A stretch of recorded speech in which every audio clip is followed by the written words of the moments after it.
today we're getting right into something really fundamental. It's called script hacking. Yeah, it sounds techy, but it's all about human behavior. Exactly. Not computer code, but the hidden programs that run us day to day.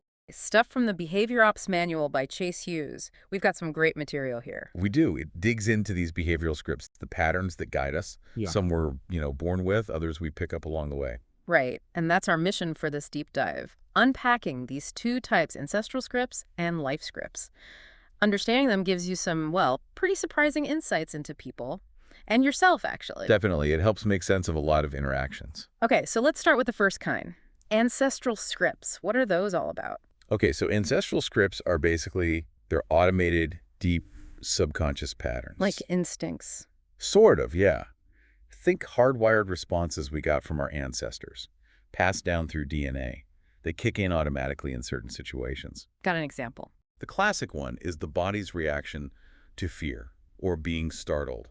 Automatically protecting your neck arteries. That's an ancestral script, a survival thing. Wow, okay. That's deep-seated. So what actually triggers these? What sets them off? Well, the source mentions they're triggered by elements of something called the FATE model. FATE. What's that stand for? It stands for focus, authority, tribe, and emotion. Okay, break that down a bit. Sure. Focus is just, your attention gets really narrowed. Authority means someone, or the idea of someone, in charge is involved. Like a boss, or even just someone acting like one. Exactly. Tribe is about that sense of group belonging, being part of something. Yeah. And emotion, well, that's pretty self-explanatory. A strong feeling. So if you've got, intense focus, someone seeming authoritative, maybe a group dynamic, and strong feelings. Bang. That's the perfect storm for these ancestral scripts to potentially fire up. And they can just override everything else, your rational thought. That's the idea. They're potent survival impulses. They can push you towards actions based purely on ancient survival programming, sometimes bypassing logic entirely. That's powerful. Okay, so that's the inherited stuff. What about the other kind? Life scripts. Right, life scripts, these are different. They're the automated behavioral patterns we learn during our lives, through repetition, basically. So habits and routines. Exactly. They're incredibly useful because they save cognitive energy. Think about operating a cash register if you've done it 1,000 times. Or tying your shoes, you don't think about the steps anymore. Precisely. Because it's automatic. That's a life script in action. Saves you having to consciously process every little thing. Makes sense. We'd be exhausted otherwise. But it's not just simple routines, is it? No, not at all. Life scripts also cover things like memorize responses from past arguments or conflicts, strategies that worked before. Ah, okay. Like a go-to way of reacting in certain situations. Yeah. And it also includes learned behaviors that got us some kind of reward. Maybe pleasing your parents when you were a kid, or the effects from substance use, or even biological rewards like from sex. Those experiences create scripts too. Okay, got it. So we have these two big categories running things behind the scenes, ancestral and life. How do we start, interacting with them, understanding them better? The source talks about rules, right? Rules of persuasion. Yes, 4 fundamental rules related to these scripts. Really important to grasp. Lay them on me. What's the first one? First, interrupting a script creates focus. If someone's running on autopilot and you break that pattern, they suddenly pay attention. Like, whoa, what just happened? Exactly. Their brain snaps to attention. Second rule, borrowing a life script creates predictability. Borrowing, how does that work? If you can tap into a familiar pattern or feeling from their past, it feels predictable to them. Comforting, almost. They know what to expect, mentally. Ah, so you reference something they already have a script for, makes them more receptive. Potentially, yes. Third rule, borrowing an ancestral script creates automation. Okay, so tapping into those fate elements again. Precisely. Triggering those deep evolutionary responses can bypass conscious thought more directly, straight to the primal stuff. Hits those core buttons. And the last rule, number 4. Fourth, openly discussing a script lessens its power. Just talking about it. Yeah, bringing an unconscious pattern out into the open, making someone aware of it, can actually weaken its hold. It becomes less automatic. Huh. Interesting, like shining a spotlight on it. Okay, so understanding these 4 rules, that's the foundation for script hacking. It is. Yeah. Especially when we talk about life scripts. The source brings up the script hacking formula. It ties into hacking consistency, which was mentioned elsewhere in the material, about language. Consistency, meaning we tend to act in ways we've acted before. Basically, yes. Life scripts are predictable because we like to be consistent with our past selves and experiences. Okay, so how do we actually hack these life scripts? What are they made of? The key parts. The source points to three key elements. First, there's usually an emotion involved, an emotion that shifts or changes perception. So a feeling changes how you see things going forward. Right. A strong feeling can really anchor a script. Second element, a response to the environment that changes the context. Meaning the situation itself influences the script. Definitely. Our behavior changes drastically depending on where we are and who we're with. A shift in context can trigger a whole different set of actions. Got it. Emotion changes perception. Environment changes context. What's third? Third is behavioral patterns that change the level of social permission, what we feel allowed to do. So our actions or seeing others' actions change what feels okay in that situation. Exactly. What's acceptable, what's expected. These three things are interconnected. And the source connects these directly to something called the hierarchy of compliance, right? It does. Perception, context, and permission. That's the hierarchy. Emotion shifts perception, the environmental response changes context, and the behavioral patterns influence permission. So hacking a life script involves nudging those three levers. That's the essence of it. You're trying to subtly influence how someone perceives things, the context they feel they're in, and what they feel permitted to do within that context. Okay, that makes sense. So what are the actual steps then? How do you do script hacking according to the source? It lays out a kind of rough four-step process. First, you define the desired action. What do you actually want the person to do? Start with the goal. Okay. Second, identify the required emotion. What feeling would make that action more likely to happen? Work backward from the action to the feeling. Got it. Third, figure out how to create that emotion right from the beginning of the interaction, ideally. This is where things like telling vivid stories or triggering specific memories come in. Using stories and memories to generate the target emotion. Powerful. What's the last step? Fourth step is escalating that emotion. It's not just about sparking it once, but building it, guiding it throughout the conversation so it supports the desired outcome. So define the action, find the emotion, create it with stories, memories, then build on it. It's a deliberate emotional influence strategy. You can put it that way, yeah. And the source lists example states you might want to induce, like impulsivity, openness, connection, excitement, even things like agreement or siding with a victim or aggression. And for each state, you'd think about specific memories or stories that might evoke that feeling in someone. Exactly. That's the practical application.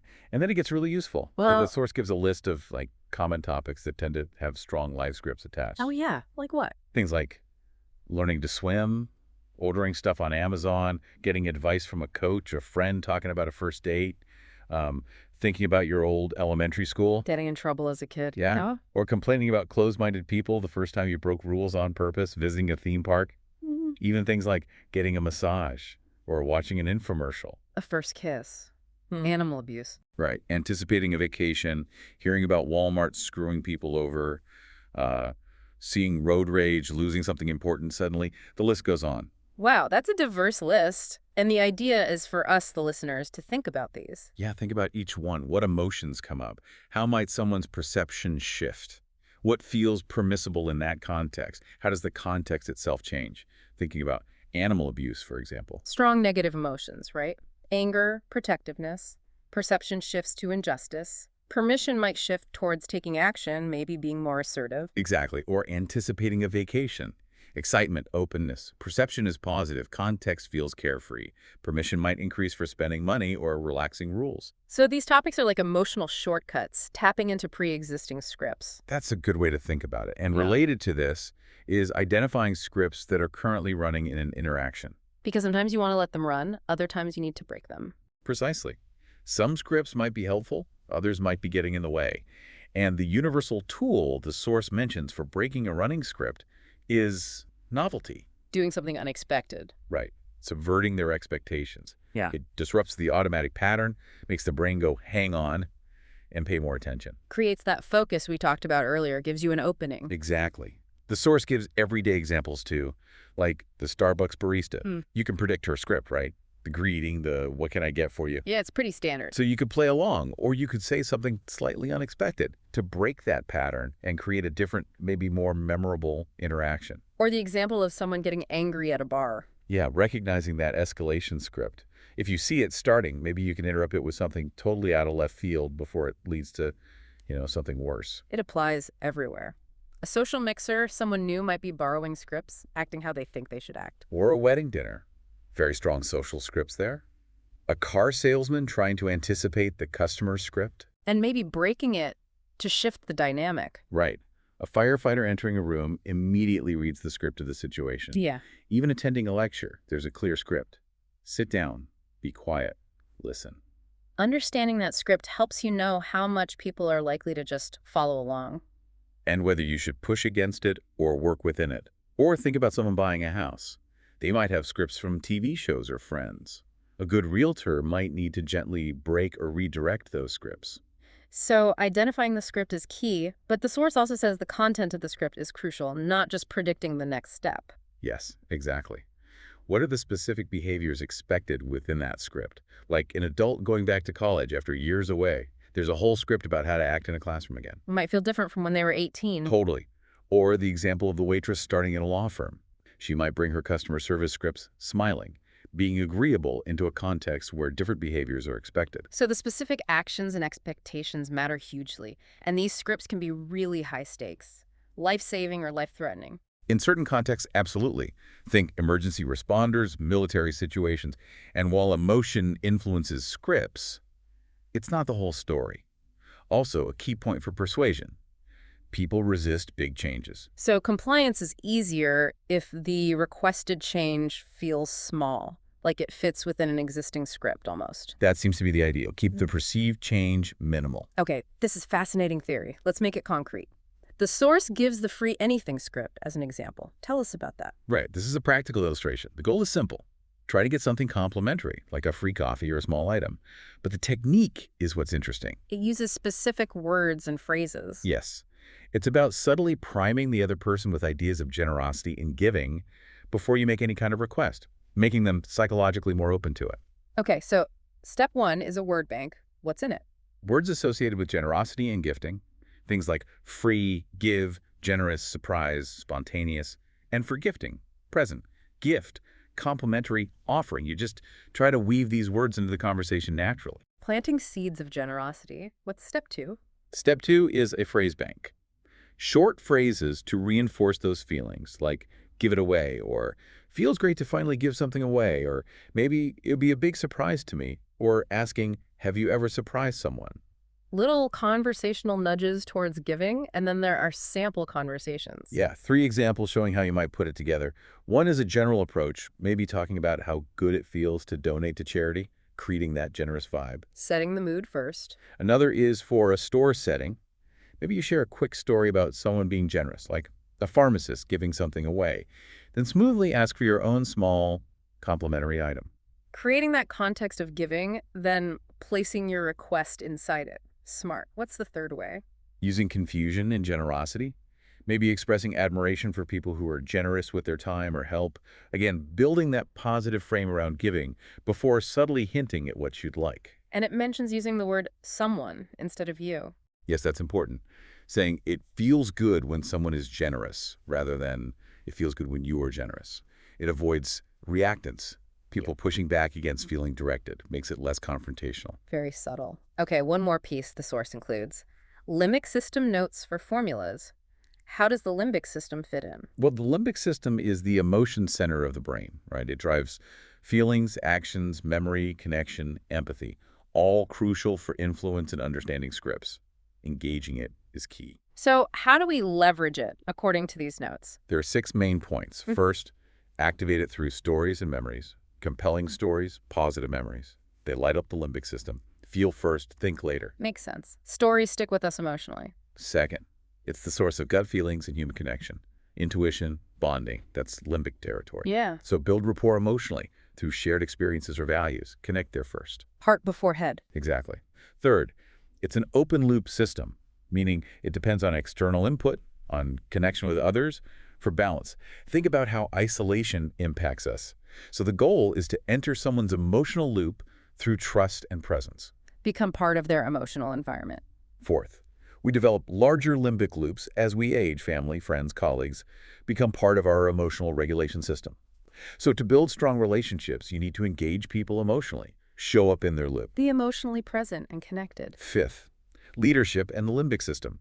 Good leaders connect emotionally, entering and expanding the limbic loops of their team. It builds trust and influence far beyond just facts. Emotion drives loyalty more than logic sometimes. And that leads to the sixth point, emotional engagement over facts and figures. Data rarely excites the limbic system on its own. You need that emotional hook first, then bring in the logic. Always connect heart first, then head. Emotion opens the door for logic to walk through. Powerful stuff. Okay, let's try and wrap this up. For everyone listening, what are the absolute core takeaways from this deep dive on script hacking? I think the main things are recognizing that these scripts, ancient ancestral ones and learned life ones, are constantly running. Understanding their triggers, especially the fate model for ancestral scripts, knowing the script hacking process, define the action, find the emotion, use stories, memories to create it, then escalate, always keeping perception, context, and permission in mind. And using those behavioral triggers, emotion, memory, imagery, plus the power of novelty to break scripts when needed. Exactly. It gives you a framework, a lens, to see everyday interactions differently, from getting coffee to navigating complex social situations. So for you, listening right now, hopefully you're seeing these hidden patterns everywhere, the unconscious forces shaping so much of what we all do. Definitely. And maybe a final thought to leave you with, cast your mind back to an interaction you had recently, a simple one, maybe. Yeah. Try and identify the scripts. What script might you have been running? What about the other person? Can you see a moment where maybe a script was interrupted or shifted even slightly?